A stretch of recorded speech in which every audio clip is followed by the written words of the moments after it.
we talked about how we can utilize placing figures in our landscape paintings to create a little spark, a little action. It breathes life into the painting.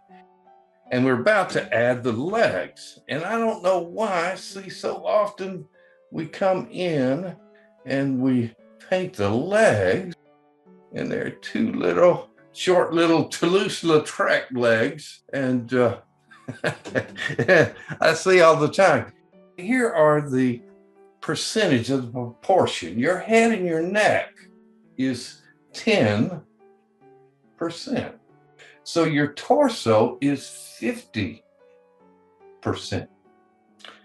And that leaves our legs. When I say legs, I mean from your inseam to the bottom of your foot.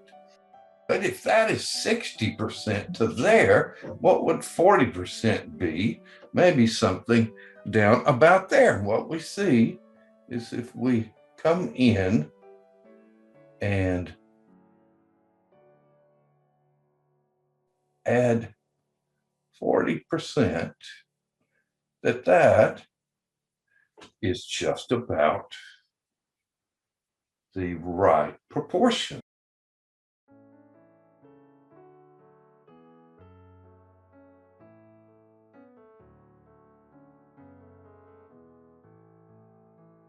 Come in with a light granular wash here. The cooler is balanced by the warmer.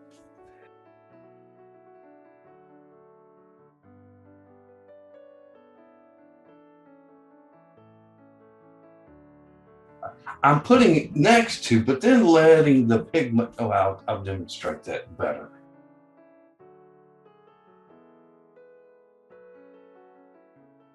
When I switch back to the cooler violet,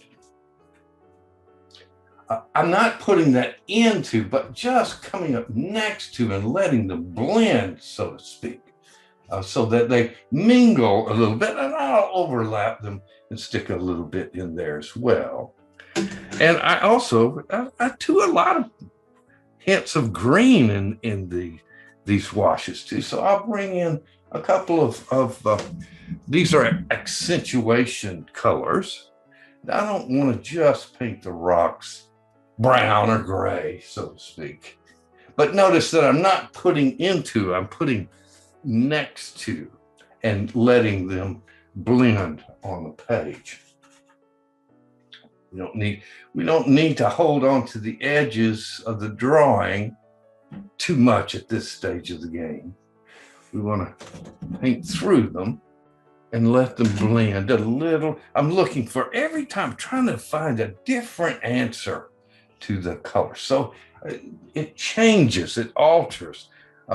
These little nuances of change kind of enliven the painting. And just continue with those three colors, each time trying to find a bit different mixture. Not worried about finding edges of the drawing at this time, and letting them blend on the page. Letting that then turn back a little cool underneath. Maybe time for it of a greenish tone again.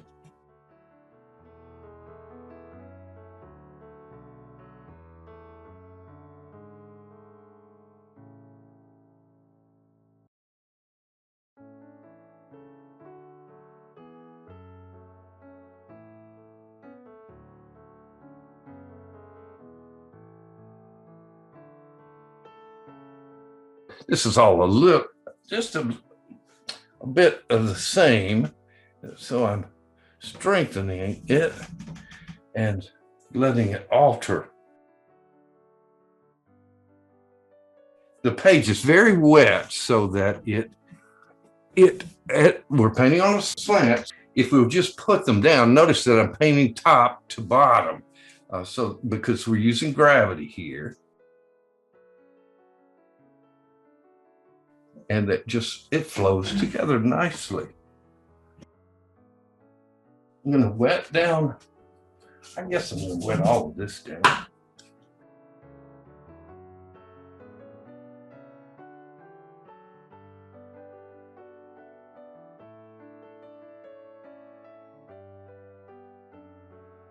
Don't be afraid to add a little bit of green into the rocks.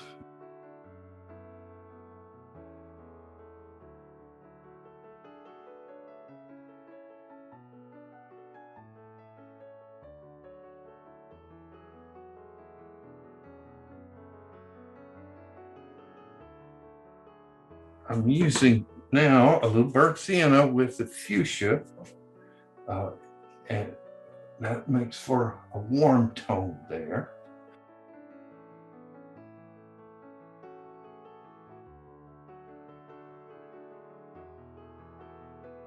The same colors repeated too many times. I'm trying to find variations of these colors and just kind of letting it blend and run, and not trying to control it too much at this time. Bringing in a little more of that green in there. These are all going to be found mostly with negative space short. And that was darker than probably anything on the page, which I'm okay with, but just to make the point, I'm trying to stay in value. I'm pre-wetting, but I'm saving a little bit of light on the top of that head, a little bit of light on the shoulders, and then I'm coming in and wetting that down, getting it wet so it'll blend.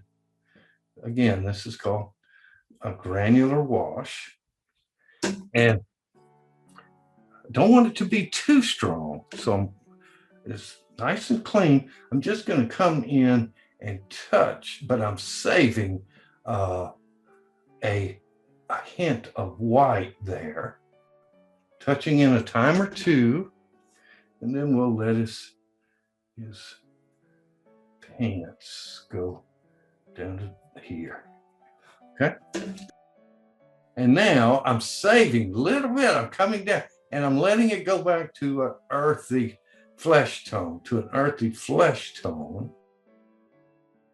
but I'm making sure to save just touches of that cool in the head and upper body there. And it's blending because we pre-wet it.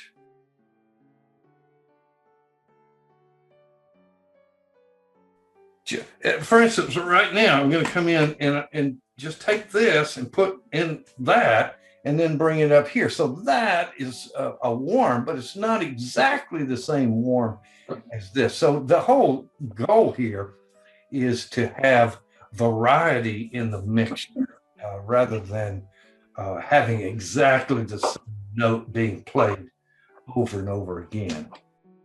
Did that make any sense at all?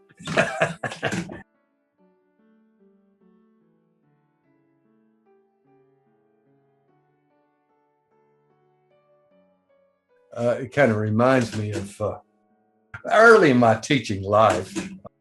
I was somewhere teaching a workshop, and a lady asked me, should this area be warmer or cooler? And my answer, well, sometimes I make it warmer and sometimes I make it cooler. And she kind of looked at me and then she said, she was just kidding. She said, well, I paid good money for that answer. Hey, everybody, thanks for being with us. If you enjoyed the demo, give us a thumbs up and write a comment. And if this is the kind of content you're looking for in watercolor, please consider subscribing to our channel. It helps Martha and me out more than you know. Thanks again. See you soon. Now we're starting to find the shapes of the rocks more and letting them be a bit stronger in value.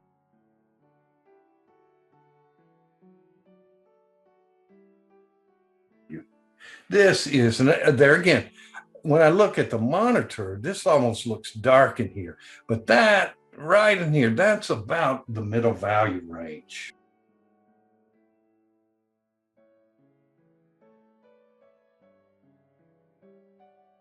Kind of blending a little too light in there.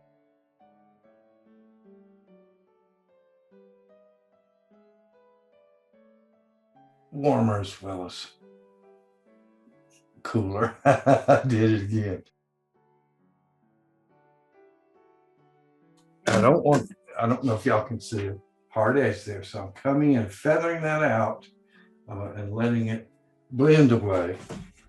This is a little jumpy in here. So I'm letting some of that melt away as well. See, this kind of jumps is, to me, I want to let some of that warm get connected.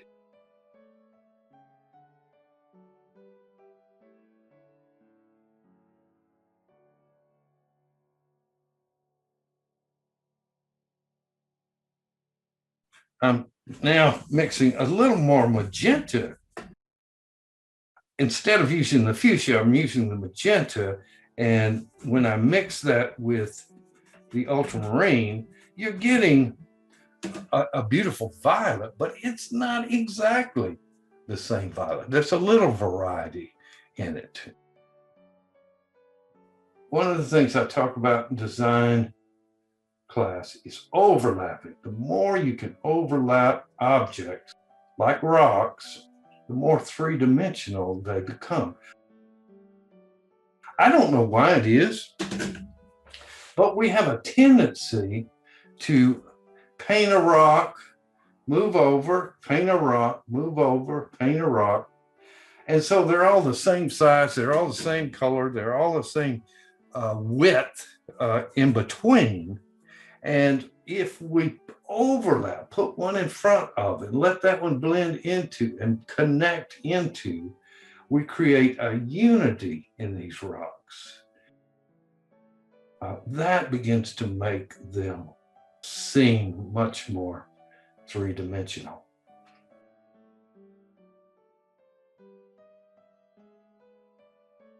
These are too hard edged, they're very wet.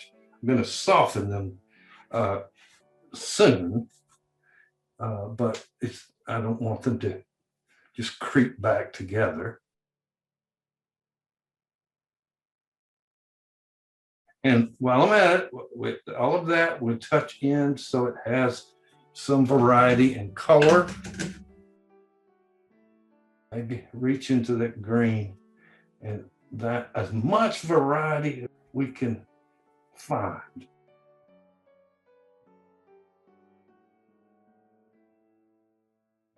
Let me get a gray in there.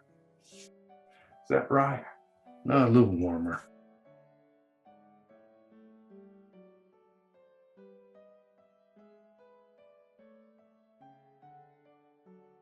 Let that all blend. I don't want to bring you down here so much.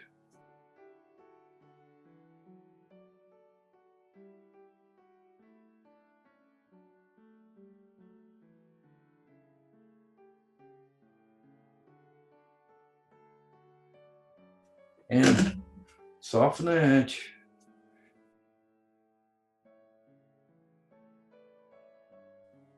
This is too interesting right now. I'm softening the edge, which will take the edge off of that, but in just a minute, it's going to creep back together. Creep back, that's a technical term you may or may not be familiar with. When you're bringing a dark around the figure, there's a tendency to just come in and paint that dark half an inch, half an inch, half an inch, half an inch. And it looks very contrived when we do that. This does the job of showing off the figure, but this dark is like a halo around. And boy, we want anything but that. Let it be a big shape here. And let it turn anything but equal there. Because I want it to blend a bit. And we're wetting down. We're going to lose most of the lights on his body. I'm doing exactly the same thing, maybe this time with a little stronger blue and a little stronger flesh.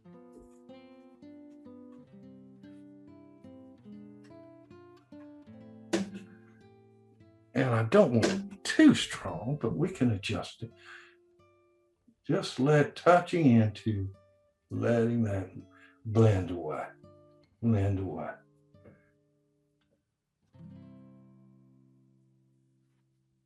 Is that too strong? I think maybe just a little teeny bit. I'm going to just come in and lighten it. That's better. And that's better. Wet that down. And just going to pull that in and let all of that kind of put one foot in front of the other.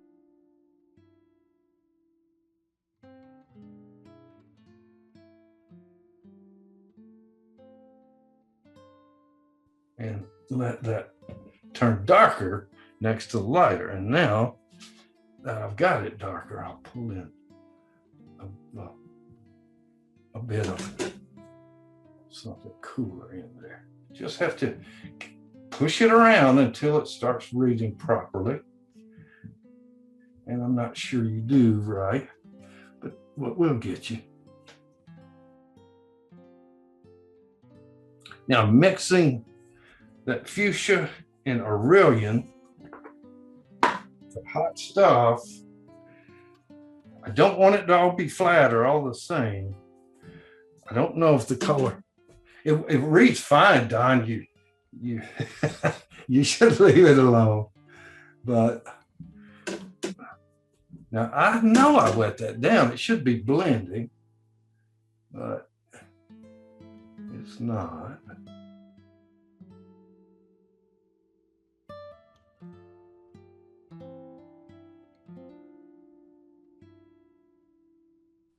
I'm just going to pre-mix a couple of grays, bring in a time or two. I don't want that to be white in there.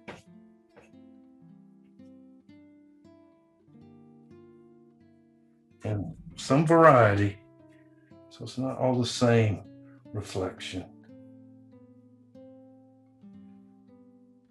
Right there, nice dark. So I'm just touching that in there, and then it does all the blending if you get it wet enough. Nice and dark.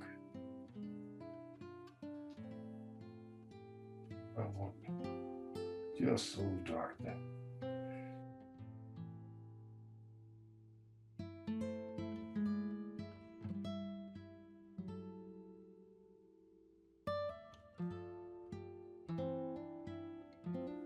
Now see, here's a mistake too. That's the darkest reflection of the three. And so I'm just coming in and letting it, well, let's let that be.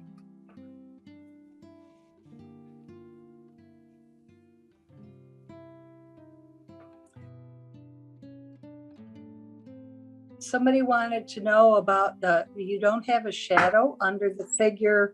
They wondered why you chose not to put a shadow under there. Well, I don't know what to talk about. There's a shadow under there.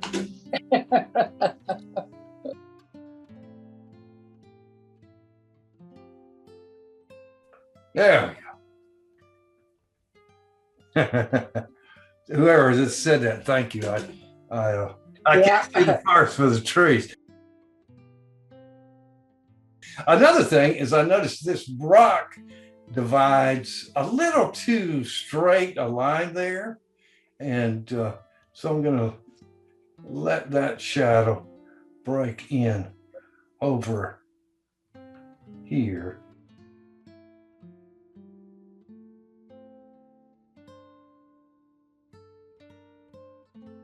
And then we'll go and soften up.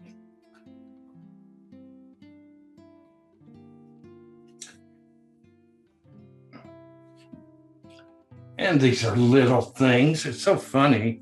You know, it's good to get away from your painting. We see them with a fresh eye.